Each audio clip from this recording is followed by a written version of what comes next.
I'm receiving again. I wasn't receiving for a long time. I wasn't even connected to Hashem. I was just totally destroyed. All right. So again, the Catholic Church is in here. A lot of people are. There's a critical mass point of influx of immigrant where even the immigrants begin to lose quality of life. And they're the first ones that lose it. So again, the idea is there's large groups of people that oppress up here that are immigrants. So it's similar to what they're running in Mexico, but a little bit different. And of course, we have sex trafficking, we have slave situations and other things. It's almost like an addiction to come to the United States. I'm not telling you that it's not bad in some of their countries, if not all their countries, but life for some of them is better down there. A lot of them didn't even make it. Remember that one. So there's a critical mass point. It's like a hysteria to a certain degree. Life is better in the United States. Yeah, for some people. And the more questionable people that come up uncleared, the more likely that that's not going to be true.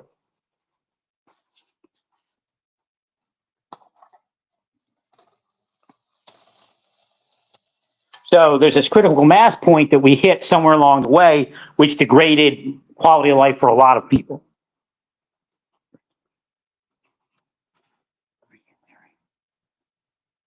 So we have to undo that. Nobody knows what that critical mass point is, but at a certain point, we'll start seeing things level off. You'll see a drop in sex trafficking. You'll see a drop in narcotics distribution. As long as they stay the course. You'll see Americans, again, returning to work a little bit better. Again, not all the jobs are going to be filled by Americans.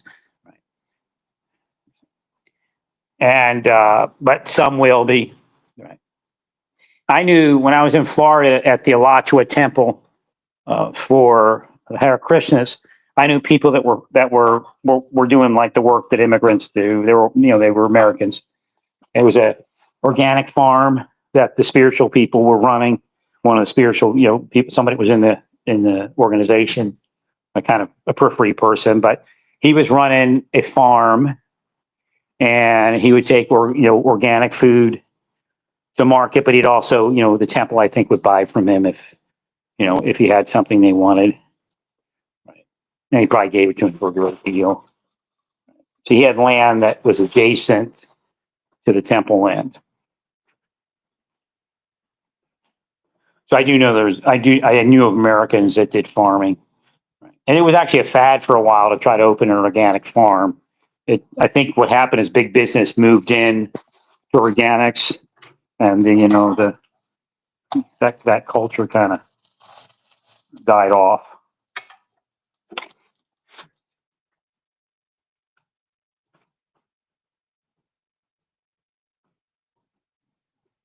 There's a lot of spiritual people opening up organic farms for a while, and it was so lucrative that the corporations moved into it, and they had, they couldn't compete. They did drop the price of organics, but did put the little guy out, little guys and gals. It was kind of communal living environments that they were, it was in Florida, it was big, in California, I think.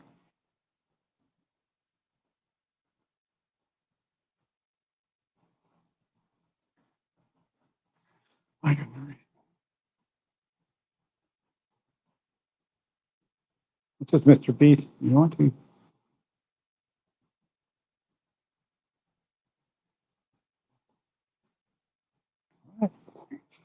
It makes sense. Mr. Beast is coming up again. I must have clicked on something.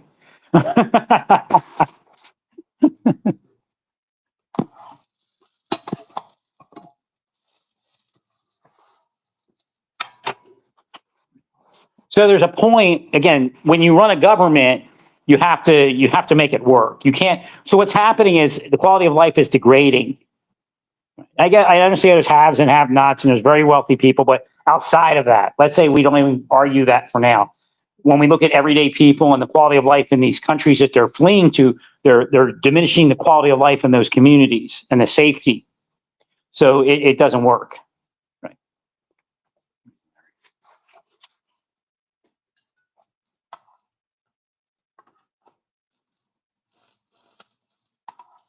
So once we get the numbers down to a certain level, everything will be, I guess what they call it, copacetic, right? It'll be in balance, and then we'll be able to afford regular immigration for people. Well, because it took over the system. Unlawful immigration, undocumented immigration, illegal immigration took over the immigration system, and then they couldn't give people the things they used to give them because the numbers were already too high.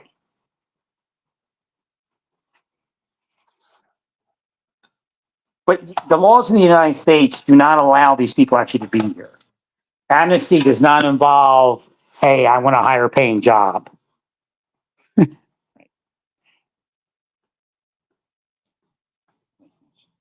So I can send money back and take care of my family and also build a big house and be the boss of my community.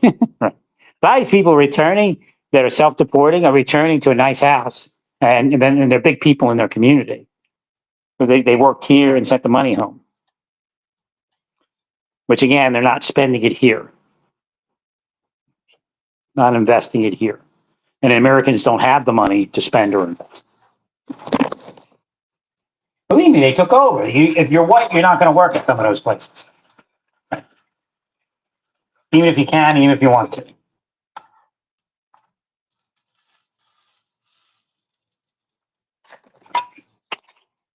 If you're a white American citizen, you're not going to work. Sometimes, I guess, if you're not even an immigrant, they won't let you work there. Right. They don't want you in their business. They're doing stuff they're not supposed to half the time. Not everybody, but right. Well, I know what happened to me in Santa Fe. Right. I know who all was used. It wasn't all them, but that was part of it. Right. They were paying. People, the Latino people in New Mexico didn't like the average Latino immigrant. But if you're part of something and you pay them, and then your boss pays the money or you pay the money, they love you. Right.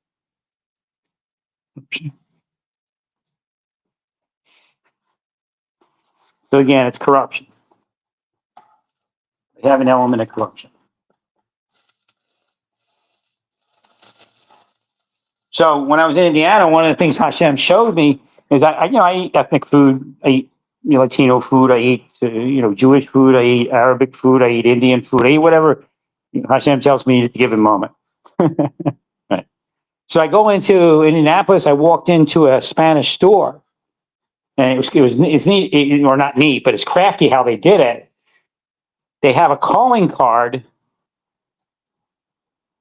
like a phone calling card, called the Coyote calling card, and they put it on the wall like a poster to let them know that the coyotes are in town.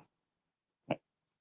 But that place is run by coyote, not run by coyotes, but coyotes probably. Again, there's people here in the United States that are Latino, that even their own Latino people, you have to pay a fee.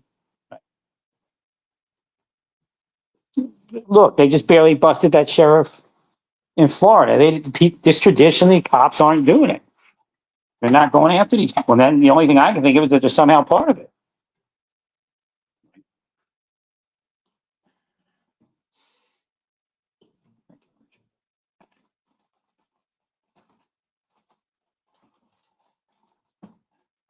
They mute investigations. There's no doubt. They're muting investigations, which means they're not going, like when that thing happened in Santa Fe with the ghost organization that says they were going after pedophiles. I had already explained how that before, years earlier, I explained how that was existing. And it wasn't just them. There were people that put them in play. It may have been, spycraft operated. Again, it's along the line of how Epstein's thing was done.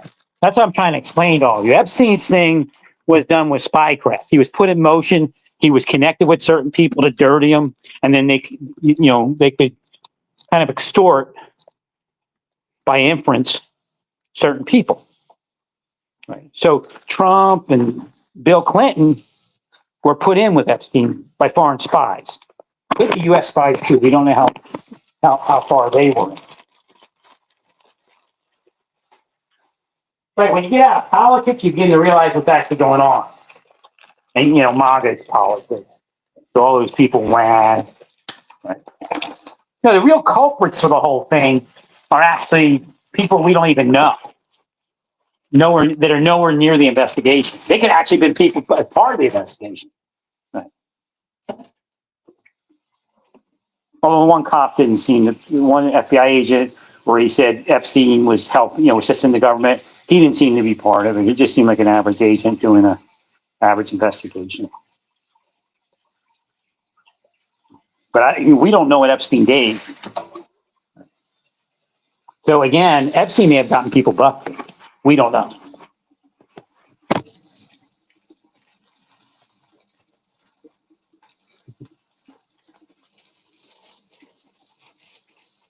Well, Donald Trump, the Soviets were definitely working Donald Trump. It doesn't mean that, you know, he doesn't mean he was a Russian asset. I mean, he's got some issues. I don't know where they come from. Again, we're all psyops.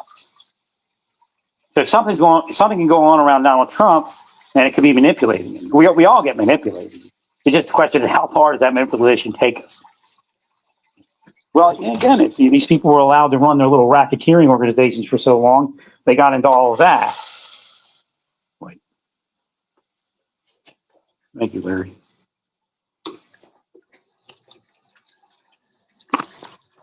But it makes sense, the people that they were hooking up with Epstein.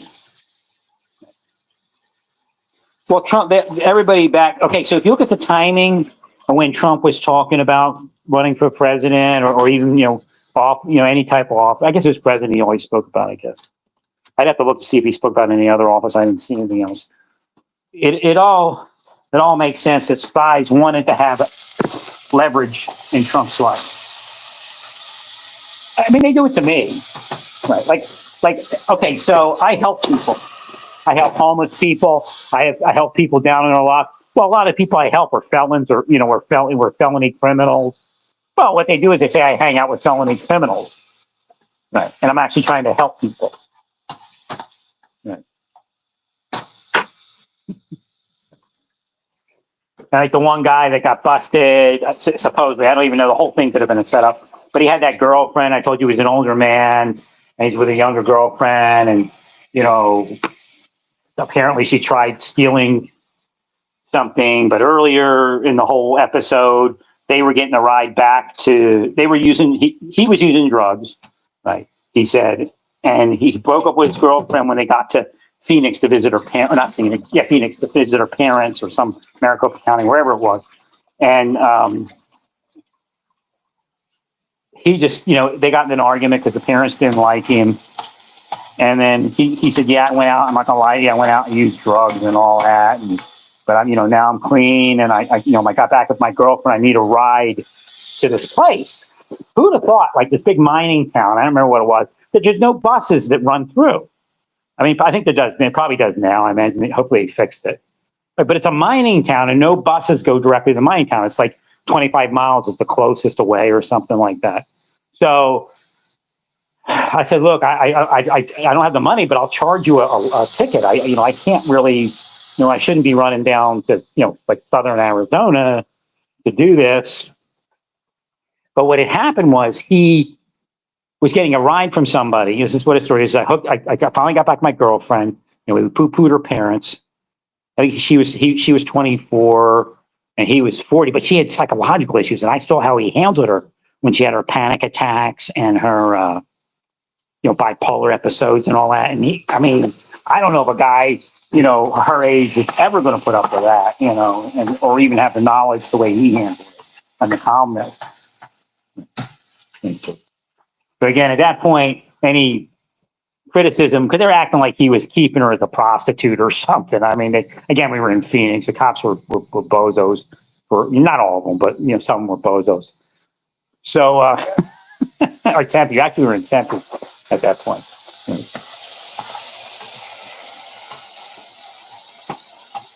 Yeah, probably the Phoenix cops wouldn't have cared. You got enough going on down there. We're in Tempe. So she ends up walking out with water. And again, she's not well.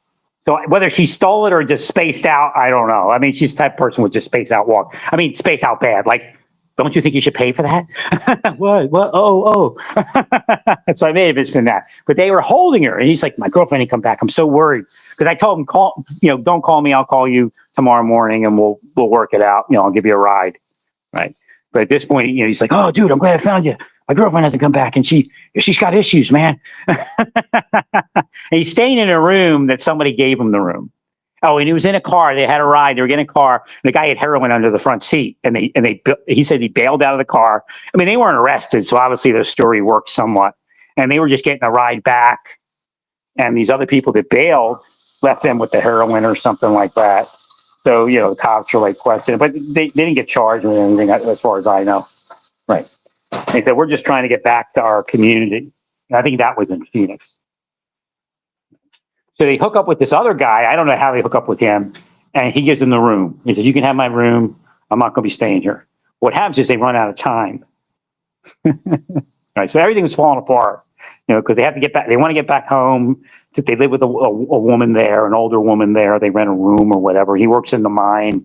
He makes good money in the mine and all that. It's not like he's just messed up. They went to Phoenix and everything fell apart, which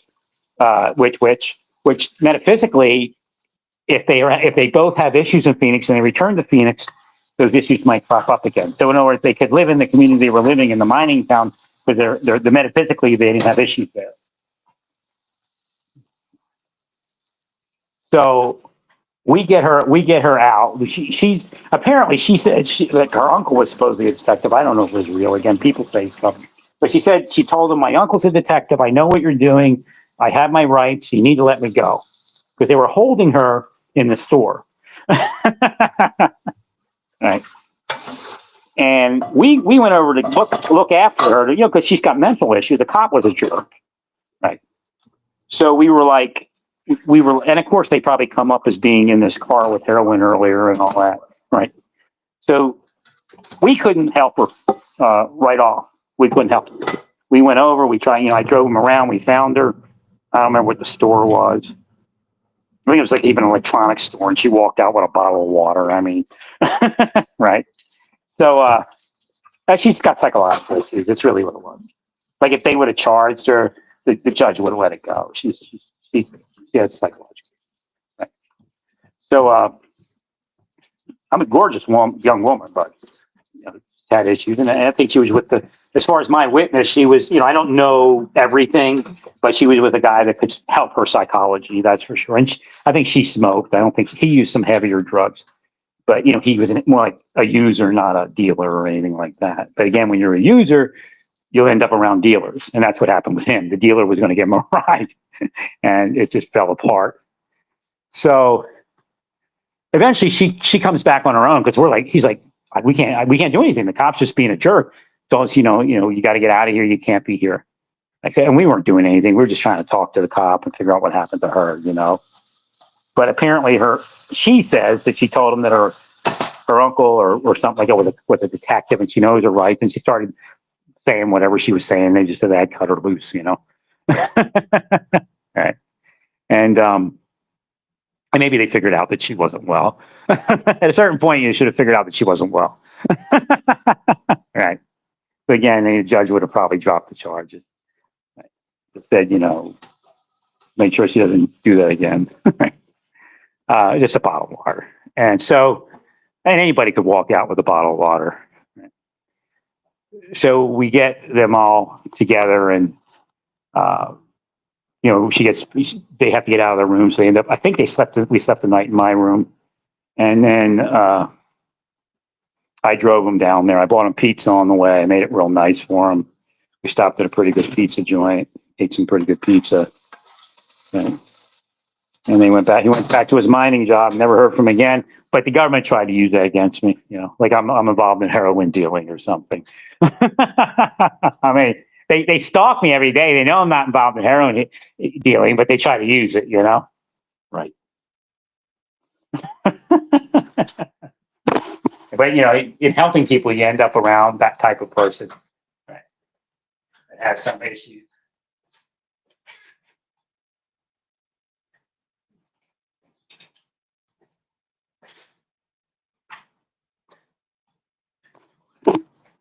and then try to act like I'm slumming it with the people I'm helping. I mean, I mean, you have to realize that they're putting spells on me. So when I'm helping a good-looking young woman that happens to be a heroin addict on the street for money, and she's probably prostituting, I have to fight them just to, again, do it the way I'm supposed to do it. Again, I do it better than most people. Most people take advantage of it when they're confronted with those thoughts. And again, it's not the original thought. I'm reading something, and I'm alone. They put me alone, so it's sad, to be alone. But I have standards. Right. I mean, you talk about some really good-looking women on the outs, New Mexico and Arizona. I'm trying to do charity, and I'm alone, and I want to be with a woman, but I can't get to that point. I'm very cognizant of what they're doing to try to alter my mind away from the truth. I guess Satan would say I'm a sucker because I could have been with a woman if I would have did something bad, or something wrong. That's it's that. Well, some of them had boyfriends. So again, I even knew, so God just showed me something I forgot. So I really liked, again, she was too young for me at that point. I think, I don't even remember how old she was, but there was, I guess maybe not. She's probably at least 30. But there was the police chief's son who was a heroin addict who was going to University of New Mexico in Espanola, and he got hooked on heroin. And then he started stealing stuff out of the house. So the police chief had to put him out. And he was on the street, and he had a girlfriend, and he would live somewhere, but it was just crazy places, live in somebody's shed, get a room, whatever it is. But the father was like, "You're on heroin, you're not coming back until you're clean." And he didn't understand how it worked. Again, they don't understand healing and all that it's not physical, it's not psychological, it's actually metaphysical. So until you heal the metaphysic, that the rest can't heal. Again, he may have been cursed because he was the chief of police son. Now, how does that work? Well, the chief of police has credit through his life, and it was a different day and age, right? And he had credit to his life to stay up through all that. But his son, all the curses against the police, the chief of police, hit his son, hits the family. They hate your family if you're like a chief of police, crooks do. But I knew that the women on the street were selling out their boyfriends. I knew that. So if I wanted to, I probably could have been with her. Again, she even articulated how she, she appreciated this, she appreciated that. So again, I think, the feeling was neutral, but there's the right thing and the wrong thing. Right. Again, that's the other thing you have to be careful when you're helping someone. They're going to feel, indebted to you, feel emotion for you. So you have to keep that distance, generally.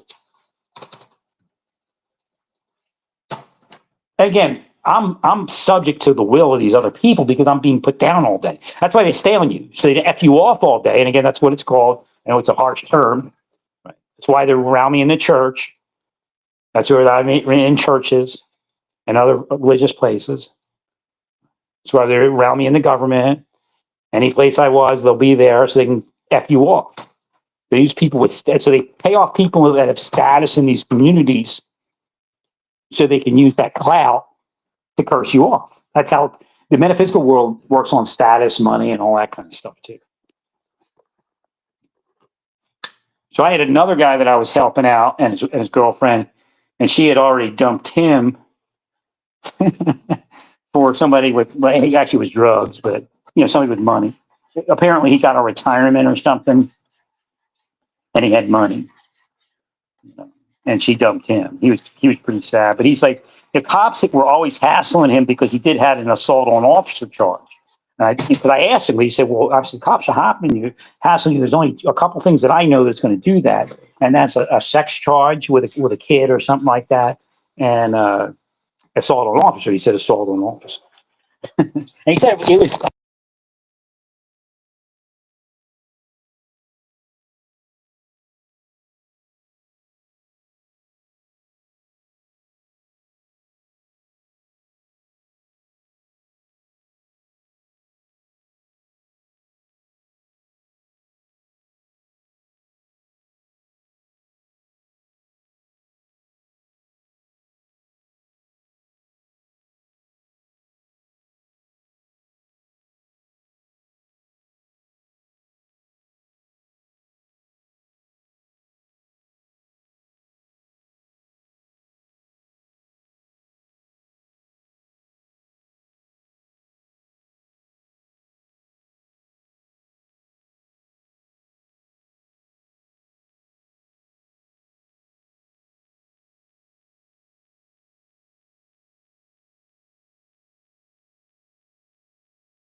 I just saw that you weren't hearing me.